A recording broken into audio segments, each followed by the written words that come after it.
യേശുവിൽ ഏറ്റവും സ്നേഹമുള്ള പ്രിയ ദൈവമക്കളെ, ഈ വിശുദ്ധ പ്രഭാതത്തിൽ നാം ദൈവത്തിരുസന്നിധിയിൽ പ്രാർത്ഥനാപൂർവമായിരിക്കുമ്പോൾ ക്രിസ്തുവിൻ്റെ രൂപാന്തരീകരണത്തിൻ്റെ ആത്മീയത ധ്യാനിക്കാം. ഇന്ന് ആഗോള തിരുസഭ നമ്മുടെ കർത്താവായ യേശു ക്രിസ്തുവിൻ്റെ രൂപാന്തരീകരണ തിരുനാൾ ആഘോഷിക്കുന്നു. ഈ വിശുദ്ധ ദിനത്തിൻ്റെ എല്ലാ നന്മകളും പ്രാർത്ഥനകളും സ്നേഹപൂർവ്വം നേരുന്നു.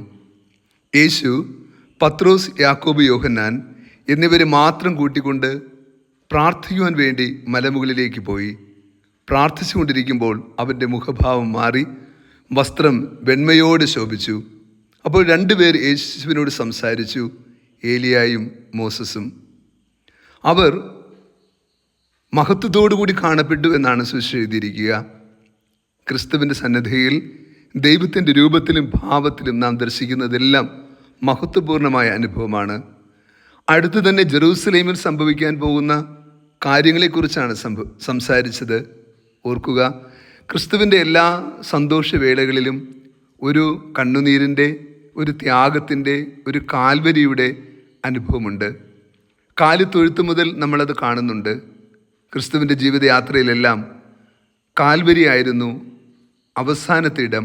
അതുകൊണ്ട് തന്നെ എല്ലാ തലങ്ങളിലും കാൽവരി ഓർമ്മപ്പെടുത്തിക്കൊണ്ടാണ് കടന്നു പോവുക.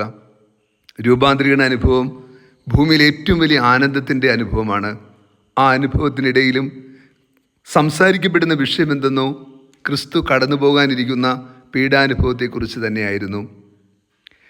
ഇന്നത്തെ സുവിശേഷം നമുക്ക് നൽകുന്ന മറ്റൊരു ബലം പത്രോസ്, യാക്കോബ്, യോഹന്നാൻ എന്നീ ശിഷ്യന്മാർക്ക് ലഭിച്ച മഹത്തായ ഒരു ഭാഗ്യം കൂടിയാണ്. ക്രിസ്തു ഒരേ സമയം ദൈവവും മനുഷ്യനുമാണെന്ന് വെളിപ്പെടുത്തിയ അനുഭവമാണ്. അത് കാണുവാൻ ശിഷ്യഗണത്തിൽ നിന്ന് ഈ 3 പേർക്ക് മാത്രമാണ് ഭാഗ്യം ലഭിച്ചത്.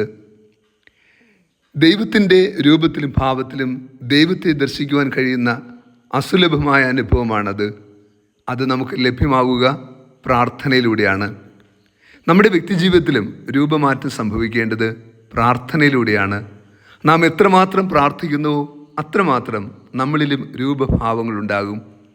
നമ്മുടെ ക്രോധവും നമ്മുടെ രോധനങ്ങളും നമ്മുടെ ജീവിതത്തിൻ്റെ എല്ലാ തിന്മ നിറഞ്ഞ മനോഭാവങ്ങളും നമ്മുടെ വ്യക്തിജീവിതവും ഒപ്പം സഹോദരങ്ങളുള്ള നമ്മുടെ ഇടപെടലും നമ്മുടെ വ്യക്തിജീവിതത്തിൽ ആരോടെങ്കിലും വൈരാഗ്യമോ വിദ്വേഷമുണ്ടെങ്കിൽ അതെല്ലാം അകന്നു പോകുന്ന ഇടം, നമ്മൾ രൂപാന്തരപ്പെട്ട് പുതിയ സൃഷ്ടിയായി മാറുന്ന ഇടം, അത് പ്രാർത്ഥനയാണ്.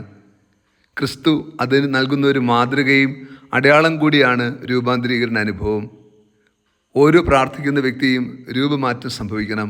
അവൻ ക്രിസ്തുവിലേക്ക് വളരണം. അവൻ സ്വർഗീയമായ ജീവിതത്തെ ലക്ഷ്യമാക്കുന്നവനാകണം. ദൈവത്തിൻ്റെ മുഖവും മനസ്സും കണ്ടവനാകണം. അപ്രകാരമുള്ള ഒരു ജീവിതയാത്ര തുടരാൻ ക്രിസ്തു നമ്മെ ക്ഷണിക്കുകയാണ് ഈ വിശുദ്ധ ദിനത്തിൽ. നാം ഇവിടെ ആയിരിക്കും നല്ലത് എന്ന് പത്രോസ് പറയുന്നുണ്ട്.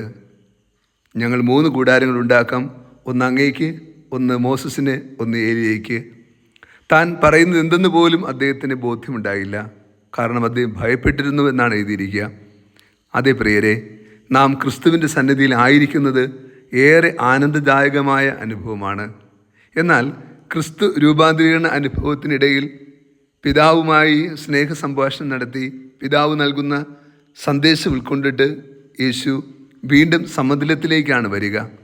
നാം പ്രാർത്ഥനയിലൂടെ സ്വീകരിക്കുന്ന ദൈവാനുഭവം മറ്റുള്ളവർക്ക് പങ്കുവച്ച് നൽകുവാൻ നമ്മെ ക്രിസ്തു ഓർമ്മപ്പെടുത്തുന്നു. ഇവൻ എൻ്റെ പ്രിയപുത്രനാണ്, ഇവന് ഞാൻ സംപ്രീതനായിരിക്കുന്നു, ഇവൻ്റെ വാക്ക് നിങ്ങൾ ശ്രവിക്കുവിൻ. ക്രിസ്തുവിൻ്റെ വാക്കു കേൾക്കുവാൻ പിതാവ് സാക്ഷ്യപ്പെടുത്തുന്ന അനുഭവം കൂടിയാണത്. പിതാവും പുത്രനും പരിശുദ്ധാത്മാവും ത്രിയേക ദൈവം ഒരേ സമയം നമുക്ക് ദർശനമരുളുന്ന അനുഭവമാണ് രൂപാന്തരീകരണ അനുഭവം. പുത്രൻ ഇതാ താബോർ മലയിൽ നിൽക്കുമ്പോൾ പരിശുദ്ധാത്മാവ് പ്രകാശപൂരിതമായി നിൽക്കുന്നു.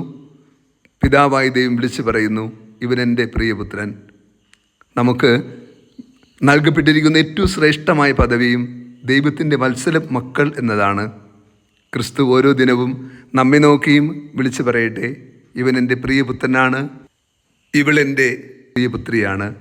നമ്മുടെ വാക്കും പ്രവൃത്തിയും ജീവിതവും ദൈവോന്മുഖമാകാൻ, ദൈവ തിരുമനസ്സിനൊത്തായി തീരാൻ നമ്മൾ പരിശ്രമിക്കുമ്പോൾ തീർച്ചയായും നാമും വത്സല മക്കൾക്കുള്ള സ്നേഹവും സ്വാതന്ത്ര്യം അനുഭവിക്കുവാൻ അർഹതയുള്ളവരായി രൂപാന്തരപ്പെടുക തന്നെ ചെയ്യും.